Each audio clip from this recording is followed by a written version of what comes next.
Il y a des histoires familiales qui ne se racontent pas avec des mots, mais qui se transmettent par le silence.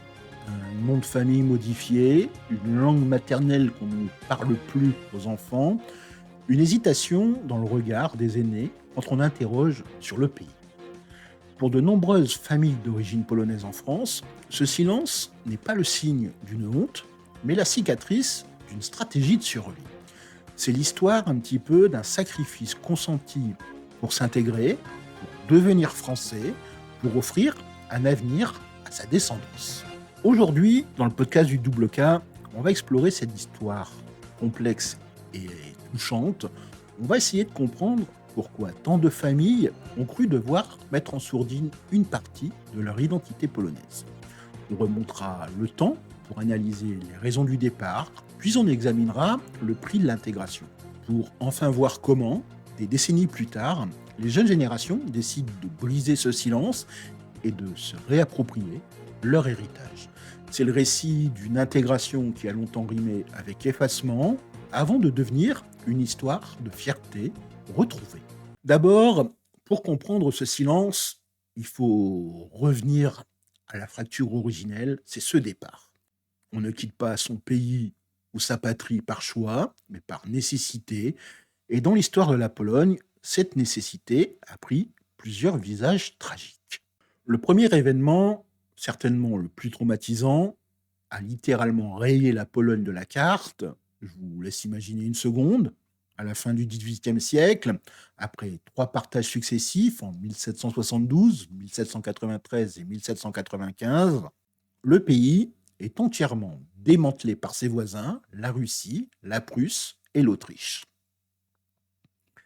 Pendant 123 ans, l'État polonais n'existe plus. Devenir citoyen russe, prussien ou autrichien implique une politique d'assimilation forcée avec l'interdiction de la langue polonaise dans les administrations et les écoles.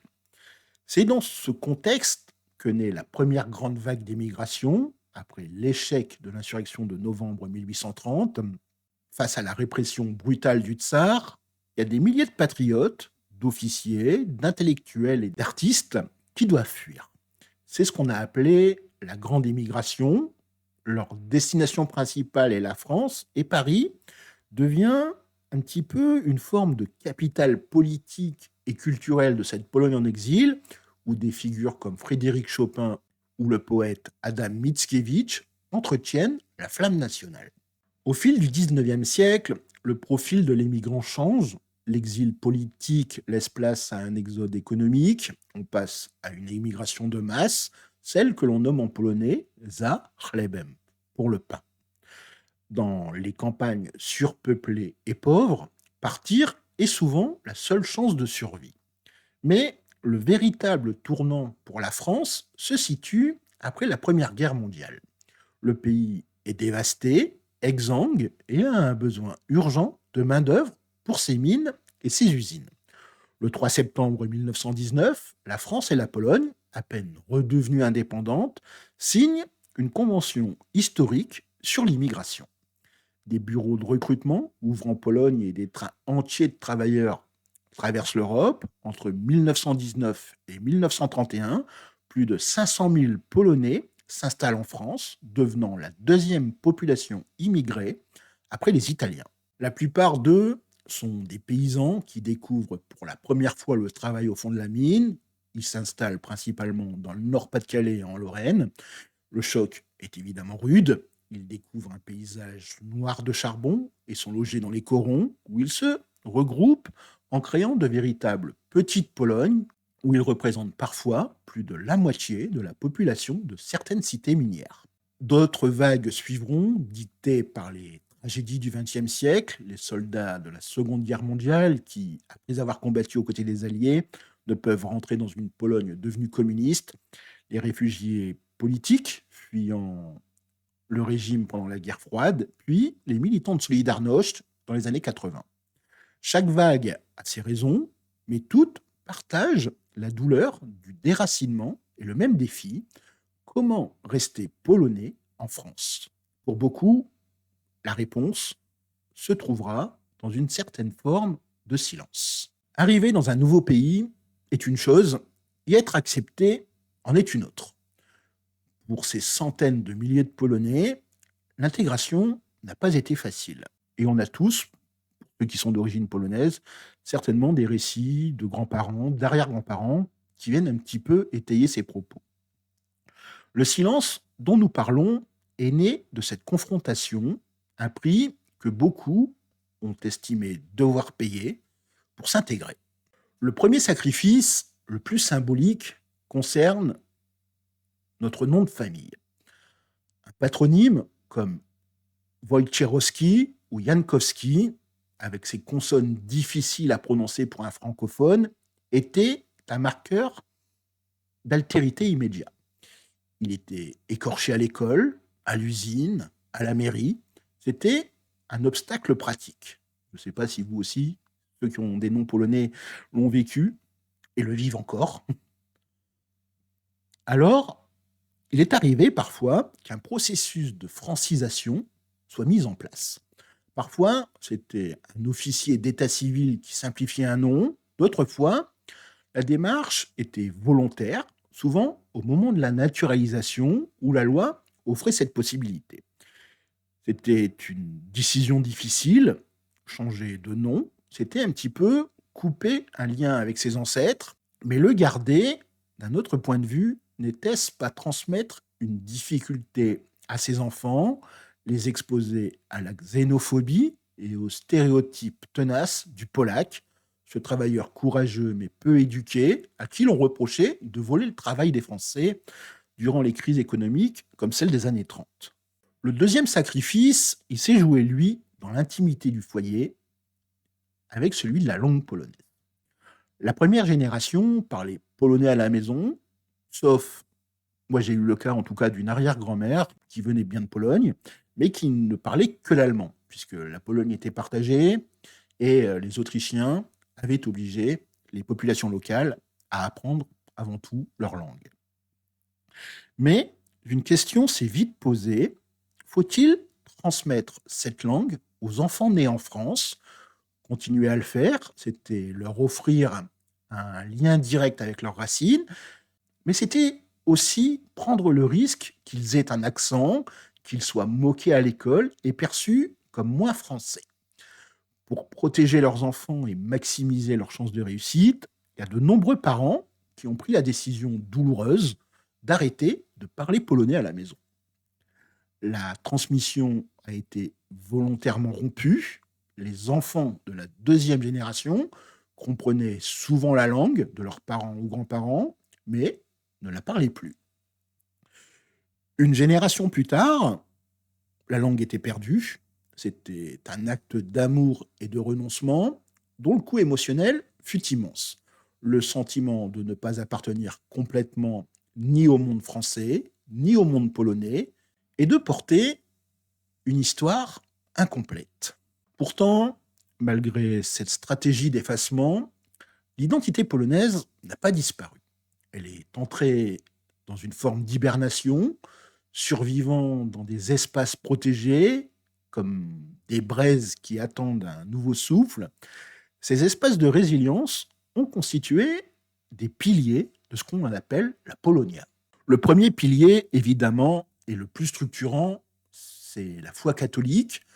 Pour les Polonais, le catholicisme a toujours été un élément central de l'identité nationale, un rempart face à la russification orthodoxe ou à la germanisation protestante. En France, on a la mission catholique polonaise qui a joué un rôle fondamental en créant des paroisses qui étaient bien plus que des lieux de culte. Elles étaient un petit peu le cœur de la communauté. On y parlait le polonais, le prêtre servait parfois de guide spirituel et d'assistant social. On y organisait toute la vie sociale, des kermesses au catéchisme. C'était un petit peu un morceau de Pologne préservé. Le deuxième pilier était le tissu associatif extrêmement dense, inspiré par les sociétés créées lors de la grande immigration. Les communautés ont recréé des chorales, des troupes de théâtre, des fanfares, et surtout, on a aussi cette association qui s'appelle les Soku, les Faucons, les sociétés de gymnastique et de sport patriotique.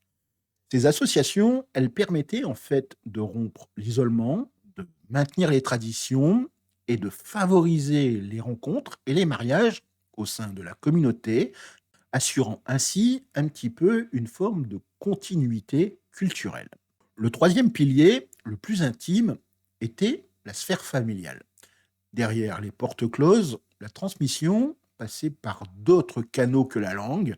D'abord, par la cuisine, préparer des pierogies, du bigos pour les fêtes. C'était un petit peu un acte de mémoire. On a aussi les grandes fêtes religieuses, comme la Vigilia, le réveillon de Noël, avec ses traditions précises, 12 plats, le partage de l'Opouatek. Ça gravait un petit peu des souvenirs et des sensations puissantes dans la mémoire des enfants. Enfin, il y avait aussi la musique, les polkas dans les mariages et les récits fragmentaires des anciens. Ces piliers ont permis à la culture polonaise de survivre un petit peu en mode veille, conservant les semences qui allaient pouvoir germer à nouveau des générations plus tard. Pendant des décennies, la trajectoire semblait être celle d'une assimilation inéluctable, mais à partir des années 80-90, il y a un phénomène nouveau qui est apparu. La troisième et la quatrième génération, celles qui n'avaient pas vécu la pression de l'intégration, ont commencé à s'interroger. Ce mouvement, il n'est pas venu de nulle part, il est le fruit un petit peu d'un contexte historique précis. La chute du mur de Berlin en 1989 a tout changé. La Pologne, elle n'était plus ce pays gris et inaccessible derrière le rideau de fer. Elle redevenait une nation européenne ouverte et dynamique. Être d'origine polonaise changeait de statut, passant d'un stigmate potentiel à une source de fierté.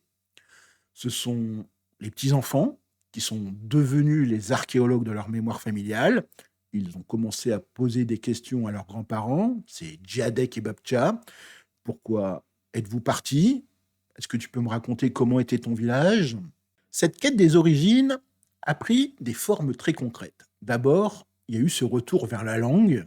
De nombreux jeunes se sont inscrits à des cours de polonais, cherchant un petit peu à récupérer la clé qui avait été mise de côté par leurs parents. Ensuite, il y a eu le voyage. Le retour au pays est devenu un pèlerinage identitaire, facilité par la généalogie en ligne et les archives accessibles.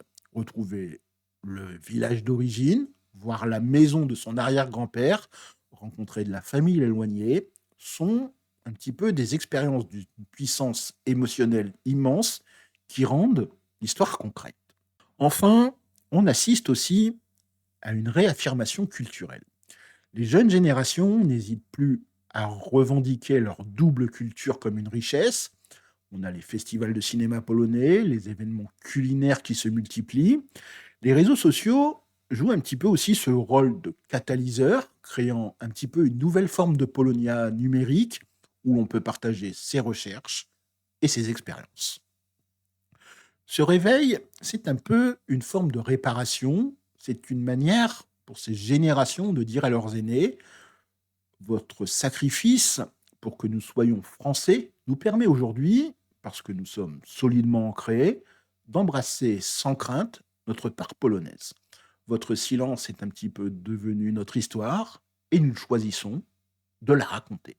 En guise de conclusion, on pourrait dire que l'histoire de l'immigration polonaise en France est une épopée de résilience. Le secret n'était pas un aveu de honte, mais un bouclier de silence forgé par l'amour parental pour garantir un meilleur avenir aux enfants. Le coût, évidemment, il a été réel, une langue perdue, une mémoire fragmentée, mais la culture, préservée dans les églises, les associations et les cuisines, n'a jamais été éteinte. Aujourd'hui, les petits-enfants de ces mineurs et de ces paysans ne choisissent plus entre être français ou polonais, ils sont les deux et tissent une identité plus riche de ce double héritage. Ils nous montrent que l'intégration réussie n'est pas l'effacement, mais l'addition. C'est la preuve qu'on peut être citoyen d'un pays sans oublier d'où l'on vient. Le secret est finalement révélé, non comme une faiblesse, mais comme le fondement d'une fierté.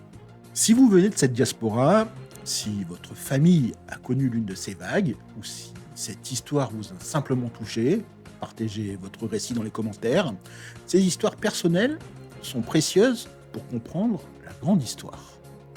Et si vous voulez continuer à explorer ces grandes sagas humaines qui ont façonné notre identité, abonnez-vous pour ne pas rater nos prochains épisodes.